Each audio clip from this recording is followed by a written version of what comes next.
The Scripps Howard Foundation honors excellence in human interest storytelling. The winner, Lane DeGregory of the Tampa Bay Times. Lane DeGregory tells the stories of the unheralded and unknown. Two of her noteworthy 2016 pieces focused on death. For one, she spent months in the cramped living room of a terminally ill man who had planned to take his life when he became a burden to his wife. The other delved into the death of a 5-year-old girl who was thrown from a bridge by her own father. DeGregory convinced dozens of people to recount, in excruciating detail, the warning signs they observed. The intimate interviews and retelling of the child's last days left readers wondering what they would do if they were to see a child spiraling into danger. Lane DeGregory of the Tampa Bay Times is a remarkable storyteller. She writes gripping, heart-wrenching stories with amazing insight, warmth, and skill. Your stories made us sad. Your stories made us cry. Your stories made us angry. But ultimately, and this is why you were chosen, at the end of each story, your stories made us appreciate the blessings of our own lives. Congratulations to Lane DeGregory, the winner of the 2016 Ernie Pyle Award for Human Interest Storytelling. Great-granddaughter of company founder E.W. Scripps and Scripps Howard Foundation trustee Maggie Scripps Cleansing presents the Ernie Pyle Award for Human Interest Storytelling and a $10,000 check to Lane DeGregory of the Tampa Bay Times.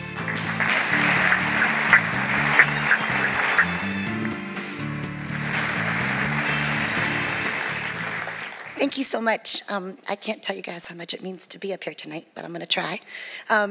I decided I wanted to be a journalist during the Watergate scandal. I was 5 years old in Washington, D.C. growing up, and I wanted to bring down the President of the United States. I worked in journalism. My only jobs ever, except for babysitting, have been in journalism, and I've done everything you can do in journalism. My very first writing award ever came when I was a senior in high school, and I wrote an essay about why I wanted to be a journalist. And it was from the Scripps Howard Foundation. So $1,000 was a lot when you were in high school back then. And I just wanted to say thank you because that gave me the confidence to embark on this as a career. And 32 years later, thank you for giving me the confidence in this age of middle age and uncertainty about our profession to know that telling stories about regular, ordinary people still makes a difference. I know there's a big push right now for data-driven journalism. There's a very huge, giant need for investigative journalism, but Scripps Howard is showing that we still need to and deserve to hear the stories of the people in our community who aren't necessarily making news because they're changing things, but they're making news because they're giving their lives.